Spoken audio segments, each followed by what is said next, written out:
Ternyata semua ilmu yang saya miliki selama ini belum ada apanya dibanding kesaktian Angling Dharma. Tidak ada artinya kan? Rengka gunung yang Nyai bangga-banggakan? Kita kejar terus Durgandini dan Sudawirat.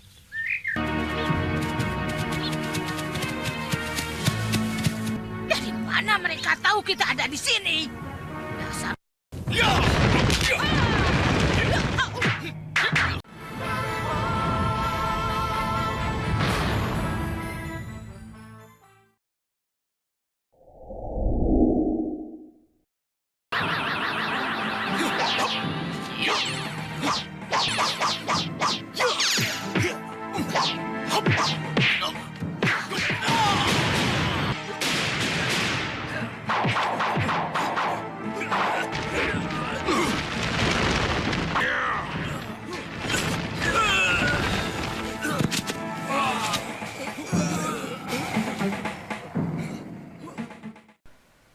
Seperti yang telah diketahui di episode sebelumnya, bahwa para pendekar tua golongan hitam Guru Sudawirat yang katanya sangat sakti-sakti itu akhirnya tewas secara bergiliran di Malwapati.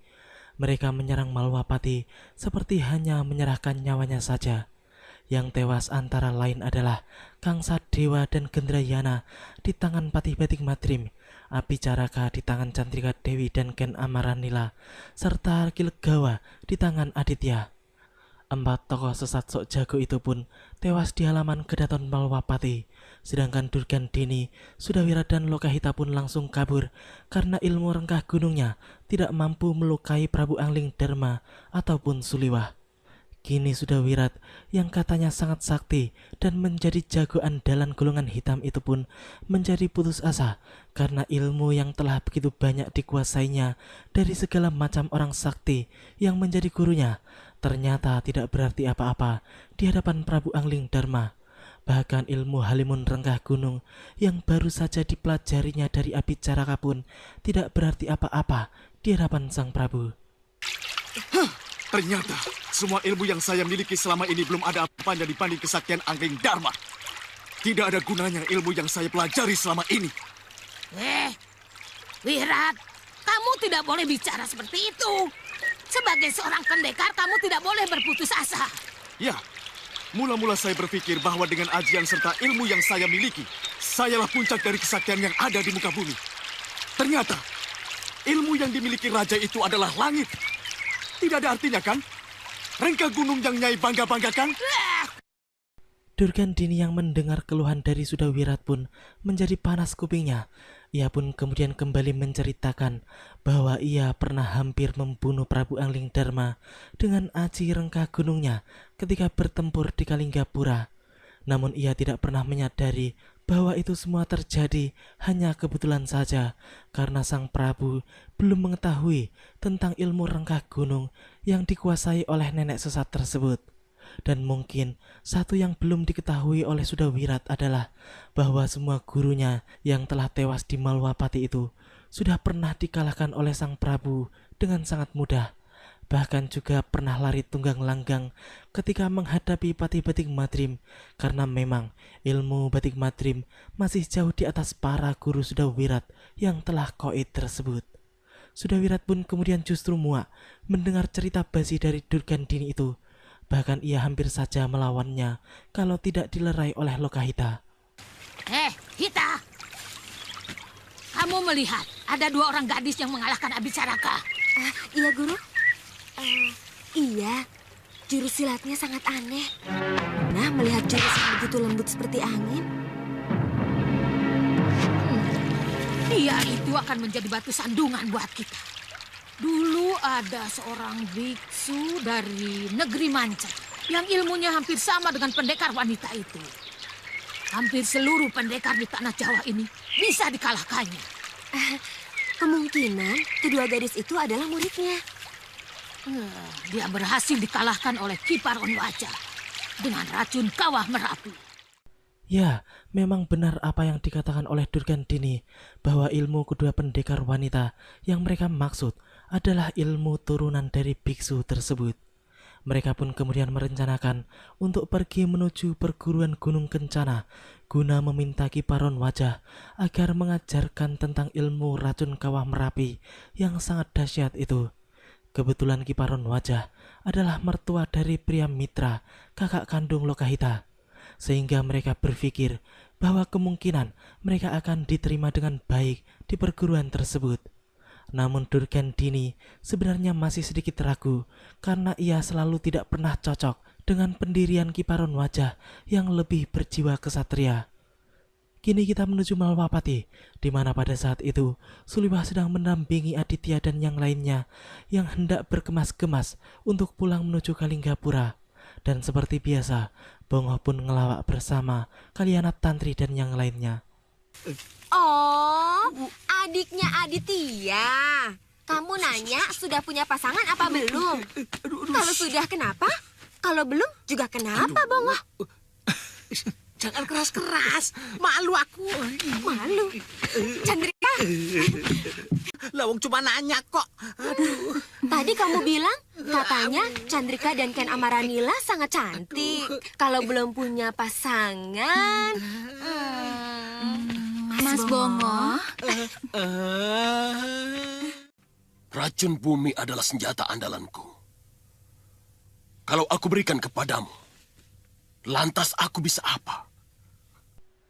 Sementara itu di perguruan Gunung Kencana, Durgandini yang sudah sampai pun kemudian segera mengemukakan tujuan utamanya datang ke perguruan milik Kiparon Wajah tersebut, yaitu agar Kiparon Wajah menurunkan ilmunya kepada Sudawirat. Sebab seluruh pendekar tua sudah menurunkan ajian pamungkasnya masing-masing kepada pemuda itu, walaupun mereka semua telah tewas di Malwapati.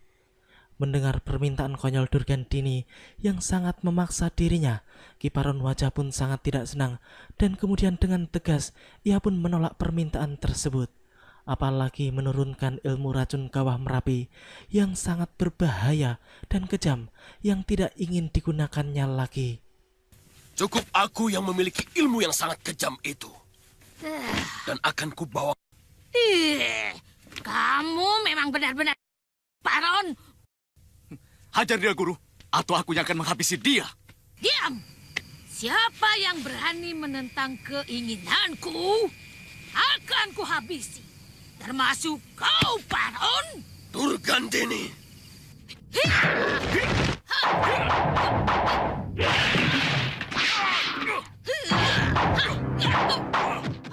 Akhirnya terjadilah pertarungan di antara keduanya. Para murid perguruan Gunung Kencana yang hendak membantu gurunya itu pun langsung diadang oleh Sudawirat dan Lokahita, sehingga mereka tidak ada yang tersisa satupun untuk hidup. Sedangkan nasib Kiparon Wajah sendiri begitu malang, karena kemudian Durgandini pun memusnahkannya dengan ajian rengkah gunung yang sangat keji itu.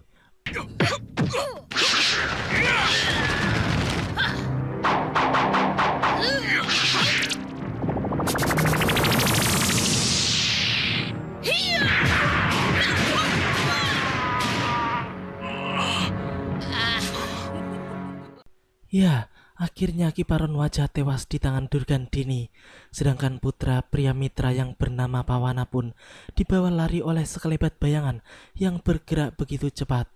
Memang di saat itu, Pria Mitra dan Padmasari sedang pergi mengembara. Setelah merasa semuanya telah beres, Durgandini pun mengajak kedua muridnya itu untuk menuju ruangan tempat penyimpanan pusaka dan kitab-kitab racun milik Kiparon Wajah. Mereka pun berusaha mencari kitab racun kawah Merapi. Hingga tak lama kemudian, mereka pun berhasil mendapatkannya bersama dengan kitab-kitab racun lainnya. Coba baca. Benar. Benar. Baca sudah Wirat.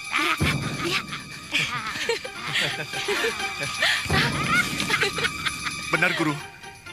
Tunggu, Liwa.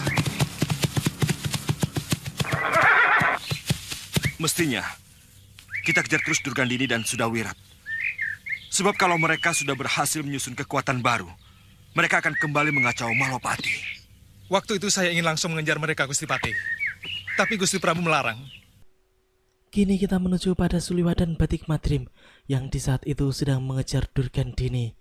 Patih Malwapati itu tidak tenang sebelum membunuh Durgandini dan Sudawirat, sebab mereka tidak pernah memiliki rasa jera untuk mengusik Malwapati. Suliwah juga adalah seorang yang ingin menghancurkan Durgandini karena telah membunuh guru dan kekasihnya, sehingga ia sangat mendukung pergerakan dari Patih Batik Madrim untuk mengejar Durgandini yang kabur dari Malwapati setelah kalah bertarung. Apalagi ia mengetahui kalau Durgandini telah bersumpah akan membunuh semua pendekar yang memiliki ajian Dasendriya, termasuk dirinya sendiri dan juga Prabu Angling Dharma. Sementara itu, di tempat yang tidak jauh dari mereka berdua berada, tampak Durgandini dan kedua muridnya sedang menimang-nimang dan mempelajari isi kitab yang baru saja mereka curi dari perguruan Gunung Kencana. Durgandini pun merasa bahwa tempat itu sangat cocok bagi mereka untuk mempelajari dan meracik racun kawah Merapi dan juga racun-racun jahat lainnya. Akan tetapi, ternyata dugaan mereka pun salah, karena tak lama kemudian Suliwah dan Patih Batik Madrim pun tiba di tempat itu.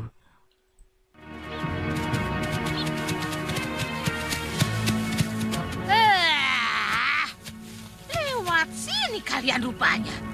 Dari mana mereka tahu kita ada di sini? Dasar. Mau lewat belakang kalian rupanya. Ini saatnya aku jadikan kalian panggang. Lokaita. Malwapati itu bagianku dan kau bantu Sudawirat. Aku muak dengan kalian. Ya!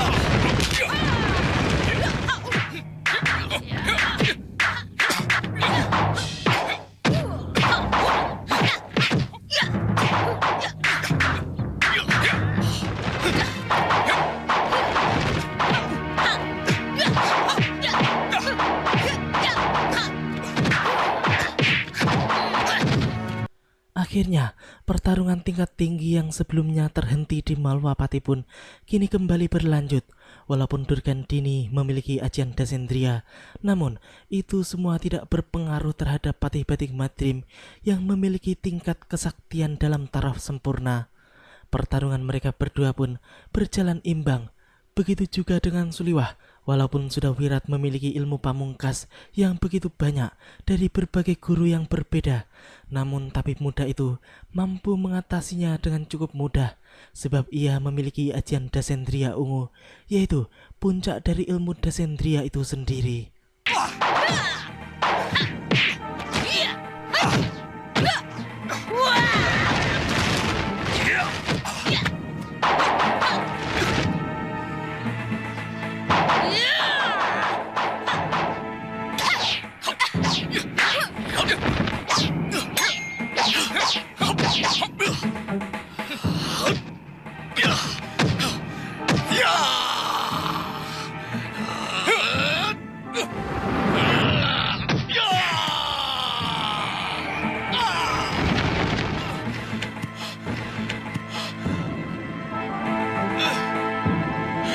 Licik kau, Suliwah!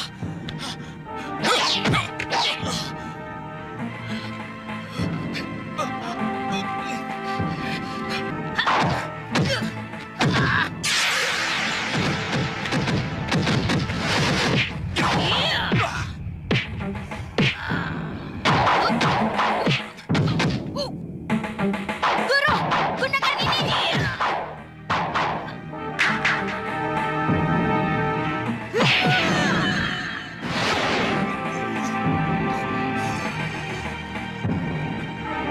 Gusti! Ya, melihat Sudawirat yang menderita karena terkena niang bambu Suliwah, Lokahita pun dengan licik melemparkan racun kawah Gunung Merapi yang dibawanya kepada Durgandini, yang kemudian digunakan untuk menyerang Patih Batik Madrim, sehingga Patih Malwapati itu mengalami kesakitan mata yang luar biasa. Situasi itu pun digunakan oleh para manusia sesat tersebut untuk melarikan diri. Apalagi kini, Sudawirat sudah tidak tahan lagi merasakan gatal yang luar biasa di sekujur tubuhnya. Aduh, jadi kesulitan gatal. Kau Suliwah, awas, akan kubalas segala perbuatanmu kepada murid kesayanganku. Aduh.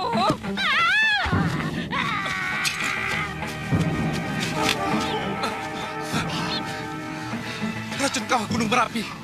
Gusti, jangan dikucek Gusti. Saya akan cari air. Cepat, Liwah. Suliwah pun menjadi sangat terkejut ketika mengetahui bahwa Durgandini menggunakan racun kawah gunung Merapi untuk melumpuhkan Patih Batik Madrim.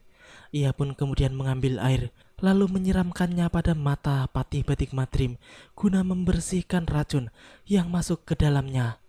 Namun hal itu ternyata tidak terlalu berpengaruh, sehingga kemudian tabib muda itu menuntun Batik Madrim menuju sungai agar ia bisa mencuci matanya di sana. Ya, memang Lokahita membawa racun jahat itu ketika mereka mencuri kitab-kitab racun milik Kiparun Wajah, dan bukan membuatnya sendiri, karena memang mereka belum sempat mempelajari kitab ilmu racun tersebut.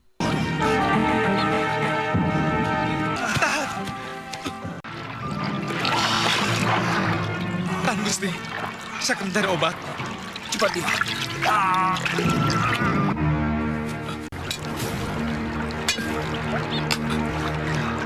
Obat ini sedikit perih. Tahan, Gusti. Mata Gusti akan kembali terang. Ayo.